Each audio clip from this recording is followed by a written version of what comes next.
Hello जी, नमस्कार। आप लोग का आपका स्वागत है शिवा क्लासेस बिहार एग्रीकल्चर में। आज हम बात करने वाले हैं आपका यूनिट नंबर 7 जो हमारा पेज नंबर चल रहा था 58 टू 66। उसके आगे के पार्ट को हम यहाँ से शुरुआत करने जा रहे हैं, जो कि आपका यूनिट नंबर 7 जो इरिगेशन वाली टॉपिक है उससे हम शुरुआत करते हैं। इसके पहले आपको वाटर शेड के बारे में बताया गया, ठीक है। जो हमारा मानसून था उसके बारे में बताया गया। तो आज हम बात करने वाले हैं इरिगेशन के बारे में, ठीक है। इरिगेशन, जिसमें इंट्रोडक्शन में आपको बताया जाए कि इरिगेशन होता क्या है। तो irrigation is the artificial application of water, जो वाटर का आर्टिफिशियली एप्लीकेशन करना हमारा इरिगेशन कहलाता है। To partially meet the crop water requirement. क्यों? तो क्रॉप वाटर का जो रिक्वायरमेंट होता है उसको फुलफिल करने के लिए, उसको को पूरा करने के लिए क्या होता है कि हमारा इरिगेशन कहलाता है, ठीक है। तो अब आपको समझ में आ जाएगी कि क्या होता है इरिगेशन। देखो, जो क्रॉप का होता है एक स्पेशल वाटर रिक्वायरमेंट होता है जो आपको बताया गया है, ठीक है। पहले के क्लासेस में जो नहीं देखे हैं जाके नीचे देख लीजिए, वो सेक्शन आपको दिख जाएगा, ठीक है। ये सारा का रिकॉर्डेड आपको गूगल प्ले स्टोर पे जाइए, शिवा क्लासेस बिहार एग्रीकल्चर, वहाँ पे ऐप पे दिख जाएगी, फ्री ऑफ कॉस्ट है, कोई भी पैसा नहीं लगेगा। या अगर आप ऐप नहीं चला पा रहे हो, अगर आपके पास आईफोन है या आपके पास लैपटॉप है, नहीं अच्छे से चला पा रहे हो, टैब है, तो टैब में आप डाउनलोड कर सकते हो, नो इशू, कोई भी दिक्कत नहीं होगी। लेकिन जिनके पास लैपटॉप है और आईफोन है, वो सीधा गूगल पे जाइए, गूगल पे biharagriculture.co.in, जो आपके यहाँ पे वेबसाइट जो दिख रही है, ये वाला वेबसाइट, आप यहाँ पे सर्च कीजिए। ये वाला जो वेबसाइट है यहाँ पे आप सर्च कीजिए, इसको सर्च कीजिए, या नीचे लिंक मिल जाएगा वेबसाइट का, वहाँ पे जाके आप हर चीज़ को एक्सेस कर सकते हो, ठीक है। चलो, यहाँ तक बातें हो गई। तो मैं यहाँ पे बात करता हूँ कि इरिगेशन क्या होते हैं। जो क्रॉप की वाटर रिक्वायरमेंट होती है उसको फुलफिल करने के लिए, उसकी जरूरतों को पूरी करने के लिए हम एप्लीकेशन करते हैं वाटर को क्रॉप्स को डालते हैं। तो इस प्रकार के एप्लीकेशन को क्या कहलाता है? इरिगेशन कहलाता है। इस प्रकार के एप्लीकेशन को सिंचाई कहते हैं, इरिगेशन कहते हैं, ठीक है। इसमें आपके दो प्रकार के होते हैं इरिगेशन मेथड्स, हमारा दो प्रकार का, एक हमारा सरफेस इरिगेशन है, फिर आपको आगे जाके आपको एक मिनट, आगे आपके जाके सब सरफेस हो जाता है, जिसको सब इरिगेशन सिस्टम कहते हैं। देन स्प्रिंकलर कहते हैं, देन आपके ड्रिप इरिगेशन कहते हैं। तो ये हमारे मेन चार और एक हमारा एक पांच टाइफून सिस्टम, जो कि ड्रिप इरिगेशन का ही पार्ट है। ये हमारे कुल पांच जो हैं वो हमारे इरिगेशन के टाइप्स हैं, इरिगेशन के मेथड है, ठीक है। तो हम इसको बारी बारी से पढ़ते हुए चलते हैं, ठीक है। सरफेस इरिगेशन देखो, सरफेस इरिगेशन क्या होता है कि मोस्ट कॉमन मेथड है इरिगेशन का। हम लोग कैसे करते हैं? जो सरफेस पे पानी डालते हैं उसको हम सरफेस इरिगेशन कहते हैं। इसमें आपके इट इंक्लूड्स फ्लोइंग मेथड, इसके अंतर्गत बहुत सारे मेथड हैं, जिसमें हम बात करते हैं फ्लड इरिगेशन है। फ्लड इरिगेशन क्या होता है कि वाटर जो होता है अप्लाई किया जाता है to the crop by flooding it into the soil surface. Soil surface में बस ऐसे ही जो छोड़ देते हैं पाइप से, वो हमारा क्या हो कहलाएगा? फ्लडिंग मेथड कहलाएगा, तो हम लोग फ्लड इरिगेशन कहते हैं, ठीक है। Then this method is practised where irrigation water is abundant. जब इस प्रकार की प्रैक्टिस को तब किया जाता है जब हमारे पास जो वाटर की संख्या, वाटर की जो वॉल्यूम है, जो हमारे वाटर की जो इरिगेशन वाटर की जो अमाउंट है, वो हमारे पास ज़्यादा होंगे, एबंडेंट मात्रा में होंगे। Mostly practice for paddy rice, इस प्रकार के मेथड को हम लोग पैडी राइस के अंतर्गत प्रैक्टिस करते हैं। Then useful in uniform surface soil with good water holding capacity, जिस सॉइल के पास वाटर होल्डिंग कैपेसिटी काफ़ी बढ़िया से होगी, उस प्रकार के सॉइल में, उस प्रकार के मिट्टी में हम लोग इस प्रकार के इरिगेशन को करते हैं। और स्पेशली आपके पैडी राइस में किया जाता है, ठीक है, धान में किया जाता है। Then basin layout, basin layout में क्या है? Most common among surface method table for close growing crops. Example में वीट हो गया, ग्राउंडनट हो गया, पर्ल मिलेट हो गया, बाकी ये सारी चीज़ों में हम लोग बेसिन लेआउट की मदद से हम लोग करते हैं खेती, ठीक है, इरिगेशन करते हैं। It consist in running water into relatively level basin surrounded by small ridges. इसमें क्या होता है कि छोटा छोटा रिजेज बना दिया जाता है पर क्रॉप के बाइज में। आपने देखा होगा, आपने प्रैक्टिस भी किया होगा, उसमें क्या करते हैं कि पानी को छोड़ते हैं। एक प्रकार का सरफेस मेथड का ही है, यानी फ्लड इरिगेशन का ही टाइप्स है ये, ठीक है। लेकिन उसमें क्या करते हैं, सिर्फ फ्लड नहीं ला देते, उसमें प्रॉपर रिज बनाते हैं, स्क्वायर शेप्ड हो चाहे रेक्टेंगल शेप्ड हो जाए, उसमें रिज बनाते हैं, रिज में हम लोग पानी छोड़ते हैं, फिर वहां से आपकी ये इस प्रकार के इरिगेशन को हम लोग बेसिन लेआउट कहते हैं। Field with slope with 3% can be irrigated by using this method. और जहाँ पे स्लोप आपका 3% तक रहता है, हम उसमें इरिगेशन, इस प्रकार की इरिगेशन के मेथड को अप्लाई कर सकते हैं, प्रैक्टिस कर सकते हैं।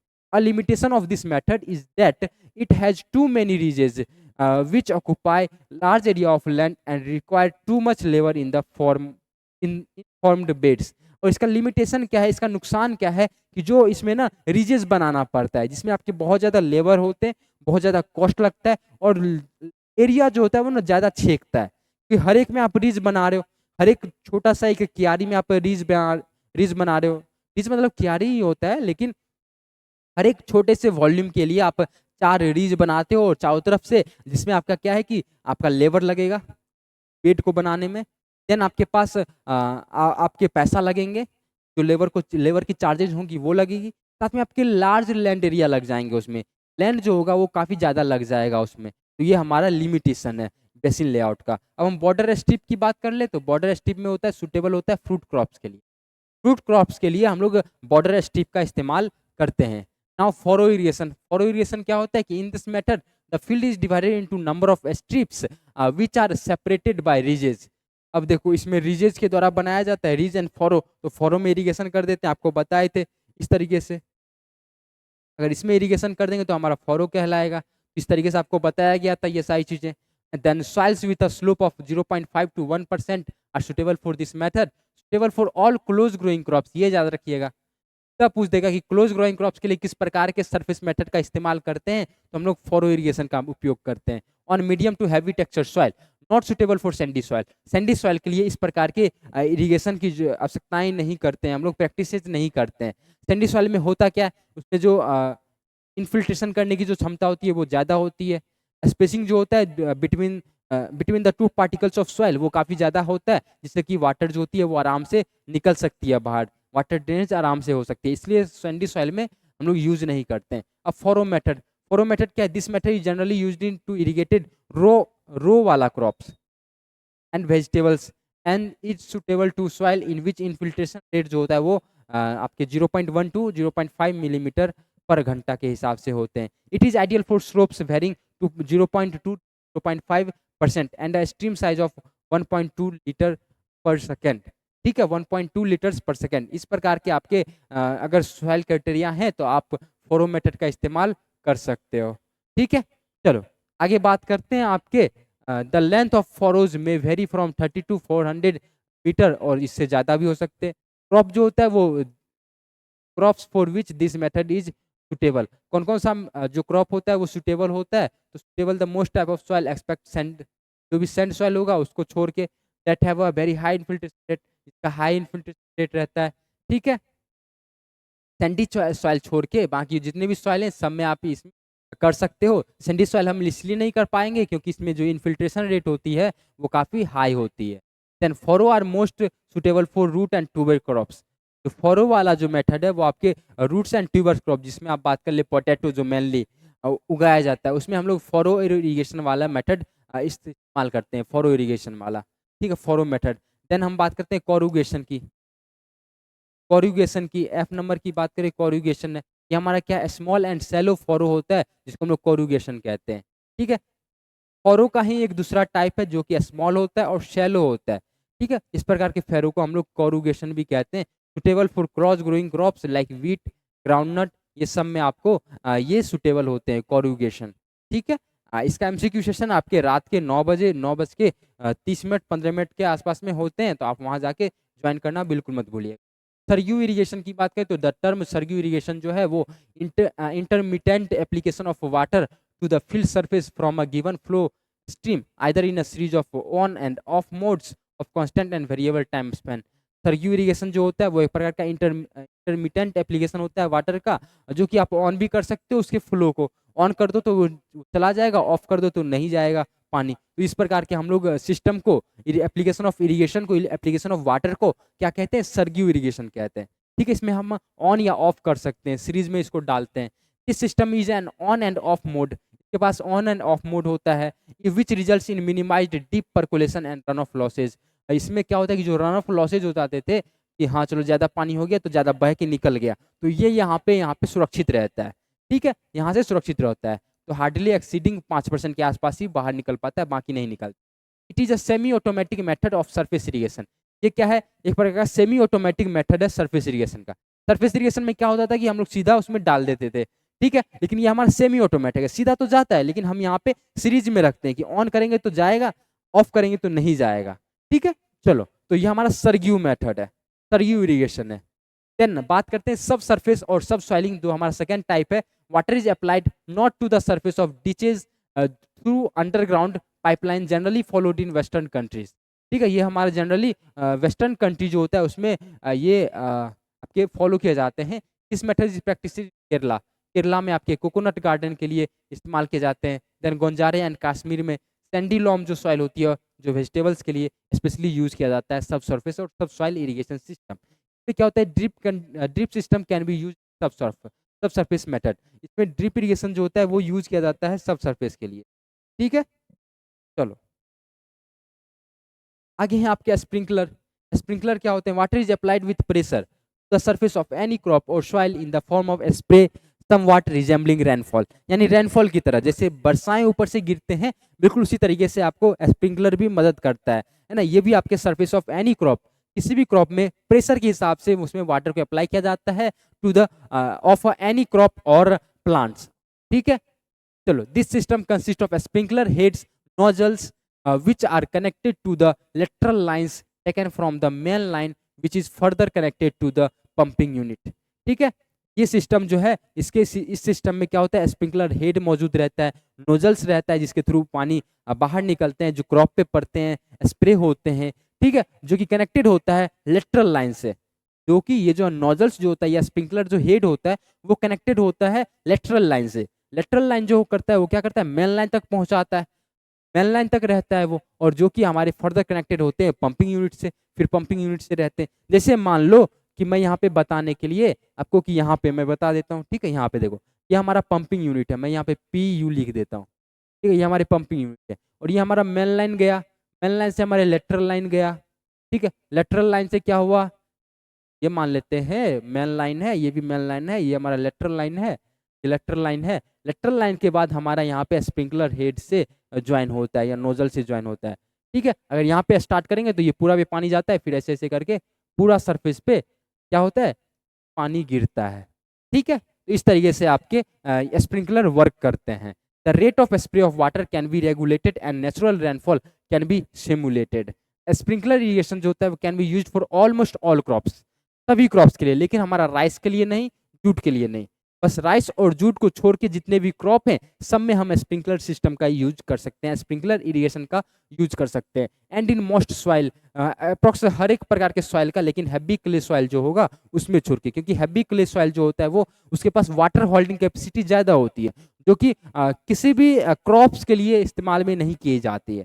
ठीक है, तो आपको उसको छोड़ के और राइस और जूट को छोड़ के आप बाकी जितने भी क्रॉप्स और किस भी प्रकार के सॉइल जो होते हैं उसमें आप स्प्रिंकलर इरिगेशन की प्रैक्टिसेस कर सकते हो, फॉलो कर सकते हो। It is specially suited for fields with steep slopes और इरेगुलर टोपोग्राफी। अगर इरेगुलर टोपोग्राफी है या स्टीप स्लोप है तो आप यहाँ पे भी, स्टीप स्लोप है तो आप यहाँ भी प्रैक्टिस कर सकते हो स्प्रिंकलर इरिगेशन के लिए, ये इसके लिए सूटेड है। ठीक है, क्योंकि ये क्रॉप्स के पूरे ऊपर चला जाता है। देन एडवांटेज की बात करते हैं। एडवांटेज क्या है? Suitable for undulating topography and Sandy soil, ये आराम से सुटेबल है। सेविंग क्या करता है, सेव करता है वाटर को 25 से 50% तक। ठीक है, देन डिस्चार्ज रेट जो होता है वो 1000 लीटर पर घंटा के हिसाब से है। इवापोरेशन लॉस जो है वो 4 से 5% ही है।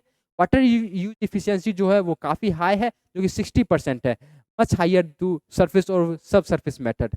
और क्या है, इंक्रीज करता है 40% तक इन irrigated area with same amount of water as compared with surface irrigation method। Then about 40 से 60% जो वो सेव करता है लेबर कंपेयर्ड विथ सरफेस। जितना सरफेस इरिगेशन में जितना लेबर लगते हैं उसे 40 से 60% तक हमारा सेव करता है।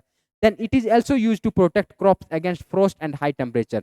हाई टेम्परेचर और फ्रॉस्ट से भी इसको जो फसलें होती है उसको बचाता है। अब हमारे पास ड्रिप इरिगेशन आ जाते हैं। ड्रिप इरिगेशन में क्या है, also called trickle irrigation. Drip irrigation जो है also called as a trickle irrigation. ठीक है, ट्रिकल इरिगेशन। नेक्स्ट आपके ड्रिप और ट्रिकल इरिगेशन जो है वो हमारा लेटेस्ट मेथड है इरिगेशन का।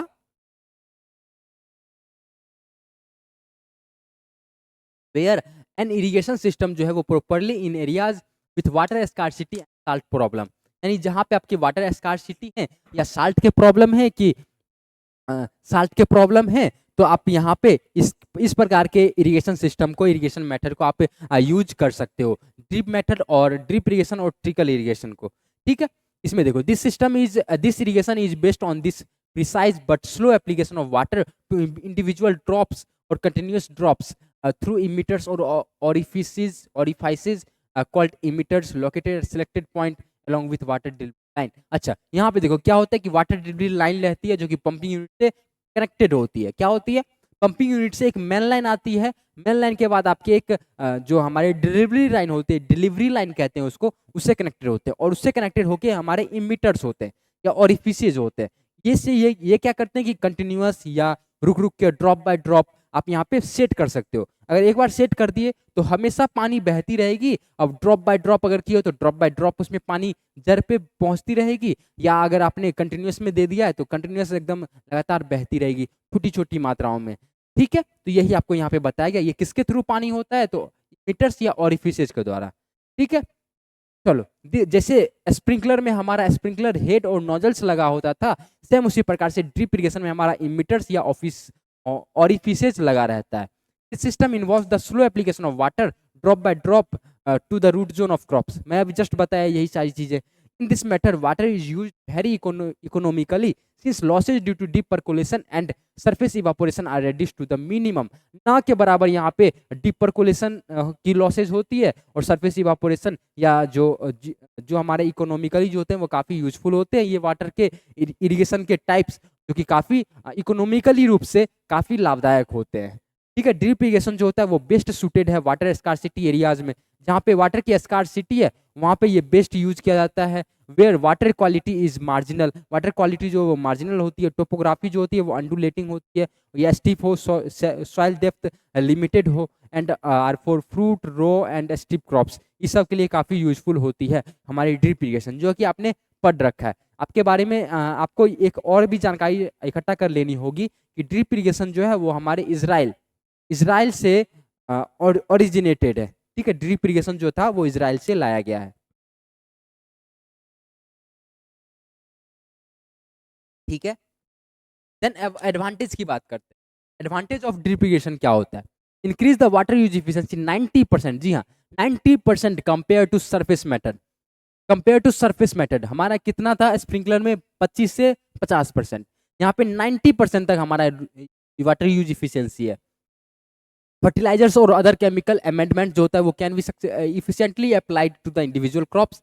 डिस्चार्ज रेट जो होता है वो वाटर पर ड्रीपर का वो जनरली 1 से 8 लीटर पर घंटा है, यानी 1 घंटा में अप्रॉक्स 1 से 8 लीटर ही उससे डिस्चार्ज होता है, इमीटर या ओरिफिसेस से डिस्चार्ज होता है, जो कि बहुत कम है। और जो 1.5 टू 2.5 लीटर पर घंटा, ठीक है, या 1.5 से 2.5 घंटा 5 लीटर 2.5 लीटर पर घंटा के हिसाब से वो डिस्चार्ज करता है ड्रीपर, तो बहुत कम है। फर्टिलाइजेशन यानी फर्टिगेशन जो है एंड हर्बिसाइड जो हर्बिगेशन जो है वो एल्सो पॉसिबल। अब हम ड्रिप इरिगेशन के थ्रू डाल रहे हैं तो हम यहीं पे फर्टिलाइजेशन मिला देंगे जिसको फर्टिगेशन कहते हैं ना, तो वो एक साथ ही में चले जाएंगे और लिमिटेड मात्रा में, जिससे बर्बाद नहीं होंगे ना पानी ना फर्टिलाइजर, तो वो काफ़ी भी यूजफुल हो सकता है, तो एल्सो पॉसिबल है। सुटेबल फॉर ऑल क्रॉप्स, ये भी ऑल क्रॉप्स के लिए सुटेबल है एक्सेप्ट पैडी, जो हमारे राइस है उसको। Most suitable for widely spaced crops, हमारे वाइडली स्पेस्ड क्रॉप होते हैं उसके लिए काफ़ी सुटेबल होते हैं, जैसे कि ऑर्चार्ड ट्रीज हो गया और ग्रीन हाउसेज हो गया for irrigation and rows of vegetables and flowers. ठीक है, चलो देन अब बात करते हैं typhoon system of drip irrigation. Typhoon system क्या होता है ड्रिप इरिगेशन का? इन sugar cane modified drip in this method particular water depth maintain at 1 centimetre. इसमें क्या है कि शुगर कैन के लिए ये मॉडिफाइड होता है जिसको टाइफून सिस्टम कहते हैं। इसमें क्या होता है पार्टिकुलरली वाटर डेप्थ किया जाता है जो कि 1 सेंटीमीटर तक मेंटेन किया जाता है। पर यूनिट एरिया जो होता है वो water content in the root zone of plants. इसमें क्या होता है कि पर यूनिट एरिया के हिसाब से इसमें वाटर का कंटेंट दिया जाता है जो कि रूट जोन में पहुंचता है प्लांट के। ड्रेनेज की बात करते हैं, क्या होता है ड्रेनेज? ड्रेनेज जो है वो आर्टिफिशियल ड्रेनेज होता है। आर्टिफिशियल ड्रेनेज जो है वो एक प्रकार का रिमूवल ऑफ एक्सेस वाटर जिसको known as a free water और gravitational water from the top surface और सब सरफेस ऑफ एग्रीकल्चरल लैंड। ठीक है, क्या हो गई हमारी आर्टिफिशियल ड्रेनेज जो है वो हमारा रिमूवल ऑफ एक्सेस वाटर जो कि कहा जाता है known as a free water और ग्रेविशनल वाटर जो कि टॉप सरफेस और सब सरफेस ऑफ एग्रीकल्चर लैंड। ठीक है, देन इट जो होता है ड्रेनेज जो होता है वो it aims to create favourable soil conditions for plant growth. इसका जो एम होता है, ड्रेनेज का जो एम होता है, वो एम क्या होता है कि इसका एम जो होता है वो क्रिएट करे फेवरेबल सॉइल कंडीशन को, जो कि प्लांट ग्रोथ को अच्छे तरीके से कर सके। ठीक है, चलो नेक्स्ट में आपके ड्रेनेज मेथड दिए गए। ड्रेनेज मेथड में आपके सरफेस ड्रेनेज दिए गए, क्योंकि it is simplest and cheapest method है ड्रेनेज का। Most commonly in India by digging open drains at suitable intervals and depth. बढ़िया तरीके से जो मोस्ट कॉमन इन इंडिया जो है, इंडिया में मोस्टली यूज किया जाता है बाय डिगिंग, है ना, खोदने से, खुद से डिग करके हम क्या करते हैं, ड्रेन को निकालते हैं, और ये हमारा प्रॉपर जो सुटेबल जो इंटरवल होता है, डेप्थ होता है, के हिसाब से हम लोग करते हैं, जो कि सरफेस ड्रेनेज कहलाता है। नेक्स्ट आपके हैं drainage at of flat areas. Drainage जो होता है वो फ्लैट एरियाज के लिए, जब स्लोप हमारा लेस देन 2% होगा तो क्या कहलाएगा, जब स्लोप हमारा 2% से कम होगा, यानी सीधा के आसपास होगा, तो हम यहाँ पे ड्रेनेज ऑन फ्लैट एरियाज के अंदर हम लोग इस प्रकार के ड्रेनेज को हम लोग करते हैं। ड्रेनेज मतलब क्या, कि जब हम ज़्यादा इरीगेशन कर दिए तो उसको अच्छे तरीके से जल निकास भी होनी चाहिए। अगर मान लेते हैं रेनफॉल हमारा ज़्यादा हो गया और पानी इकट्ठा हो गया, तो पानी भी निकलनी चाहिए, इन्फिल्ट्रेशन भी होनी चाहिए काफ़ी अच्छे तरीके से। तो इसकी सुविधा के लिए क्या चीज़ें अपनाई जा सकती है, उसके बारे में बताया जा रहा है। Then broad and forward system, BVF, है ना, बेस्ट बेस्ट फ्रेंड नहीं होता है, ठीक है, BVF यहाँ नहीं होता है। चलो अच्छा, एक होता है BFF ना, बेस्ट फ्रेंड फॉर एवर, चलो जो भी हो, तो यहाँ पे BVF है, तो ब्रॉड फॉरवर्ड सिस्टम। चलो फील्ड जो होता है वो लेड आउट इनटू 1200 से 150, सॉरी 120 से 150 सेंटीमीटर विड्थ बेड्स, है ना। यहाँ पे बेड ब्रॉड एंड फैरो, ये है 40 centimetre wide Pharaoh's across the slope. About 0.5% slope is provided for the free drainage. Crop जो होता है वो सोड किया जाता है ऑन बेड्स हैविंग 2 और more than 2 rows each. The beds are 15 centimetre raised, 50 centimetre तक रेज किया जाता है।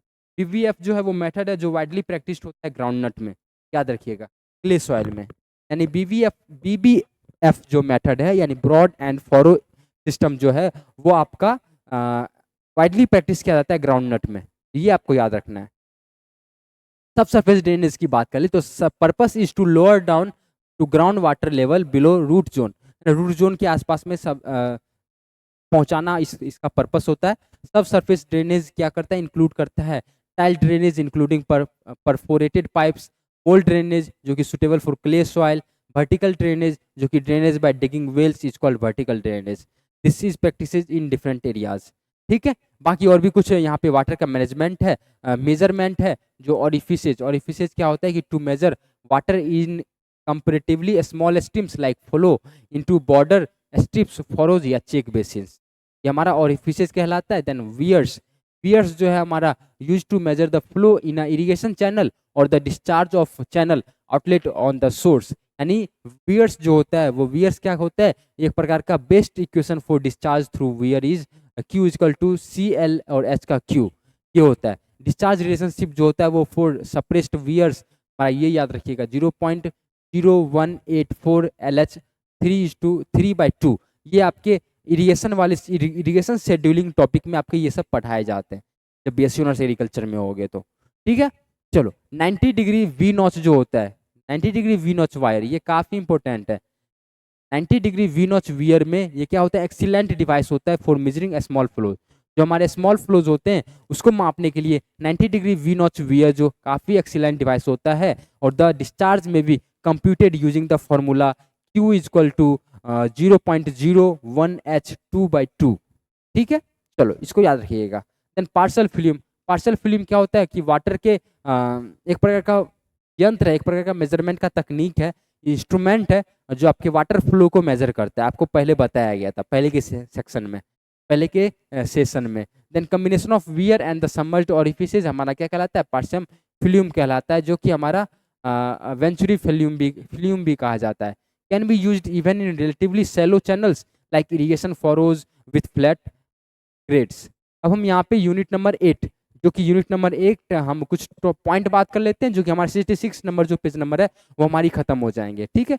तो हमारे 58 to 66 हमारा 2 यूनिट में बट गया है, ये 2 पार्ट में बट गया है, जो आपको पहले अपलोड हो गए थे, और ये हमारा सेकेंड पार्ट हो जाएगी, ठीक है। चलो soil moisture constant matrix potential की बात करें, the total water potential that is attributed to the solid colloidal matrix of the soil system. ये हमारा मैट्रिक्स पोटेंशियल हो जाएगी। कैपिलरी पोटेंशियल क्या है? The energy with which water is held by soil is defined in the terms of capillary potential. यानी जो भी water की जो हमारा एनर्जी होता है, the energy with which water जो है हमारा क्या होता है? Is held by soil, soil के द्वारा हेल्ड जो किया जाता है उसको हम लोग कहते हैं कैपिलरी पोटेंशियल। यानी कैपिलरी पोटेंशियल कितने पास उसकी क्षमता है, सॉइल के पास कितनी क्षमता है, कितना एनर्जी है कि वो वाटर को होल्ड करके रख सके, उसको हम लोग कहते हैं कैपिलरी पोटेंशियल। देन सीपेज की बात करें तो horizontal flow of water channel is called seepage. यानी हॉरिजॉन्टल अगर फॉलो करेगा वाटर चैनल का, तो वाटर चैनल का हॉरिजॉन्टल फ्लो हमारा क्या कहलाएगा? सीपेज कहलाएगा। आप सुनते होंगे सीपेज लाइन, ठीक है, सीपेज लाइन यानी वो हॉरिजॉन्टली वाटर का जो फॉलो होता है, तो वही बोला गया कि वाटर चैनल का जब हॉरिजॉन्टल का फ्लो होगा, हॉरिजॉन्टली फ्लो होगा, नॉट वर्टिकली या नॉट डायगोनली, आपके हॉरिजॉन्टली फ्लो होंगे तो आपको ये सीपेज कहलाएंगे। Water loss from this the irrigation channel और canal is mainly due to seepage. और जो भी हमारा इरिगेशन चैनल हो या कैनाल हो, इससे जो वाटर लॉस होती है इसका मेन रीजन हमारा सीपेज ही होता है। सीपेज से ही ये सारी चीजें होते हैं। देन परकोलेशन, परकोलेशन क्या होता है कि डाउनवर्ड मूवमेंट ऑफ वाटर, जो हमारा वाटर होता है वो डाउनवर्ड मूवमेंट करता है थ्रू सैचुरेटेड और nearly saturated soil in response to the gravity, तो हमारा क्या कहलाता है? परकोलेशन। ठीक है, परकोलेशन क्या होता है कि डाउनवर्ड, जैसे हम पानी आ गया, मान लेते हैं ये सतह है, इसमें पानी गिरा, तो ये डाउनवर्ड मूवमेंट करेगा ना due to gravity, in response of gravity, चाहे वो सैचुरेटेड कंडीशन हो चाहे नियरली सैचुरेटेड कंडीशन हो, तो इसके अंदर तक जाएगी, डाउनवर्ड मूवमेंट करेगी, तो हमको कह लेंगे परकोलेशन हो रहा है। ठीक है, चलो अब इन्फिल्ट्रेशन की बात करें। इन्फिल्ट्रेशन है कि entry of water from the upper layer of soil is called infiltration. अच्छा, यहाँ पे देखो सॉइल का विभिन्न प्रकार का लेयर होता है, सॉइल का विभिन्न प्रकार का लेयर होता है, तो अगर अगर वाटर जो है पहली वाली जो अपर लेयर जो होती है, यानी ऊपरी वाली लेयर जो होती है, अगर उसको तोड़ के नीचे चला गया, बस एक लेयर को तोड़ के नीचे चला गया, तो हम समझ जाएंगे, हम इसको बोलेंगे कि इन्फिल्ट्रेशन। ठीक है, और परकोलेशन क्या है कि पूरा डाउनवर्ड मूवमेंट होगा। तो दोनों में कंफ्यूजन होता है, तो कंफ्यूजन पैदा नहीं करना है आप लोगों को। परकोलेशन होता है कि डाउनवर्ड मूवमेंट, नीचे की तरफ जाते जा रहा है, जाते जा रहा है, हम इसको कहेंगे परकोलेशन। लेकिन अगर सिर्फ जो अपर लेयर है उसको नीचे कर दिया है, उससे नीचे हो गया, तो हम कहेंगे इन्फिल्ट्रेशन। देखो ना, एंट्री ऑफ वाटर, वाटर का एंट्री होना फ्रॉम द अपर लेयर, ऊपरी वाली लेयर से, किसके ऊपरी लेयर? तो सॉइल के ऊपरी लेयर, तो सॉइल के ऊपरी लेयर से वाटर का एंट्री होना क्या कहलाता है? इन्फिल्ट्रेशन कहलाता है। बोलोगे समझ में आया या नहीं आया?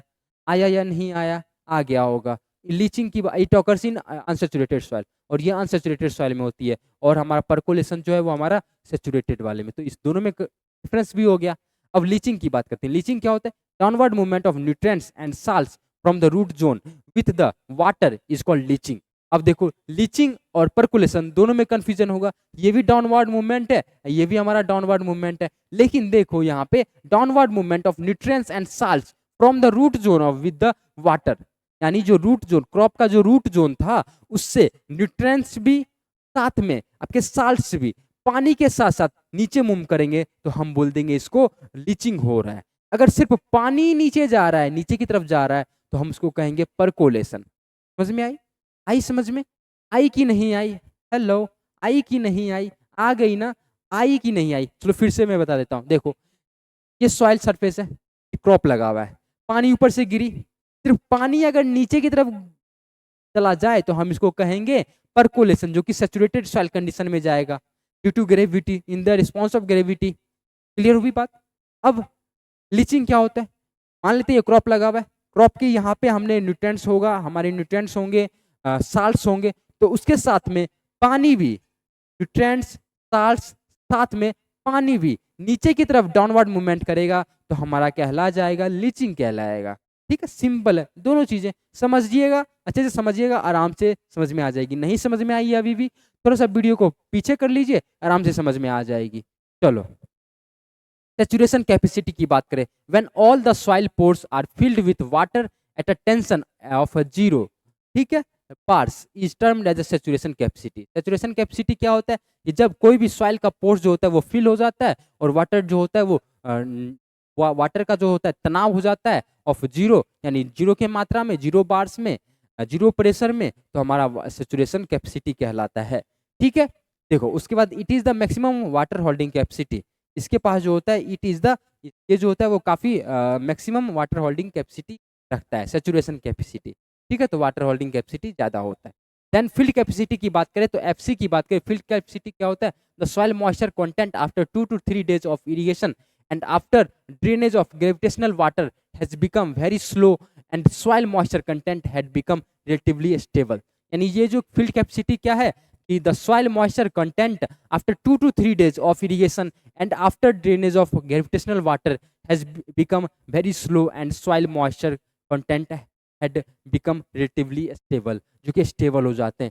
फील्ड कैपेसिटी में क्या होता है, at the field capacity the large pores जो होता है वो फिल होता है एयर से, और जो माइक्रो पोर होता है वो फिल होता है वाटर से। आपको पता है फील्ड कैपेसिटी में जो हमारा माइक्रो, जो हमारा मैक्रो, जो जैसे लिख देता हूँ, जो हमारा मैक्रो पोर्स है, ठीक है, जो हमारा मैक्रो पोर्स है, एक हमारा माइक्रो पोर्स है, ठीक है। जो हमारा मैक्रो जो पोर्स होता है वो फिल होता है आपके एयर से, ठीक है, और माइक्रो जो होते हैं वो होते हैं फिल होते हैं वाटर से। इसमें फील्ड कैपेसिटी में क्या होता है कि वही बोला जा रहा है कि at the field capacity large pores जो होता है वो फिल हो जाता है एयर से, और माइक्रो पोर्स जो होता है वो वाटर से, ठीक है। तो आपको इस तरीके से ध्यान रखने हैं। चलो बाकी यही थी हमारी क्लासेस जो कि आपके पेज नंबर 58 to 66 था। तो बाकी मिलते हैं किसी और नए लेक्चर के साथ, किसी और नए वीडियो के साथ। अब बाकी इसके आगे के लेक्चर्स आपको मिलते रहेंगे। एमसीक्यू सेशन को ज्वाइन नहीं किए हो तो आप ज्वाइन कर लीजिए। इसके सेक्शन, इसका पूरा सेशन आपको प्लेलिस्ट पूरा आपको नीचे पीडीएफ मिल जाएगा, पीछे नीचे आपके लिंक मिल जाएगा, आप वहां से जाके इसको देख सकते हो। बाकी इसके अलावा अगर कोई भी अगर डाउट बचते हैं तो आप नीचे जाके जरूर बताइए, कमेंट बॉक्स में अपना खुला हुआ है तो दिल खोल के वहाँ पे कमेंट कीजिए, आपके हर एक क्वेश्चन का जवाब मिलता रहेगा। बाकी मिलते हैं आपके किसी और नए लेक्चर के साथ, किसी और नए वीडियो के साथ। तब के लिए देखते रहिए सेवा क्लासेज, हंसते रहिए, मुस्कुराते रहिए। तब तक के लिए आज के लिए बस इतना ही। लास्ट में जाते जाते फिर से मैं यही बोलना चाहूँगा हमेशा की तरह कि जय हिंद, जय भारत, जय जवान, जय किसान, जय कृषि विज्ञान, जय Hindustan. Thank you so much, सभी को गुड नाइट।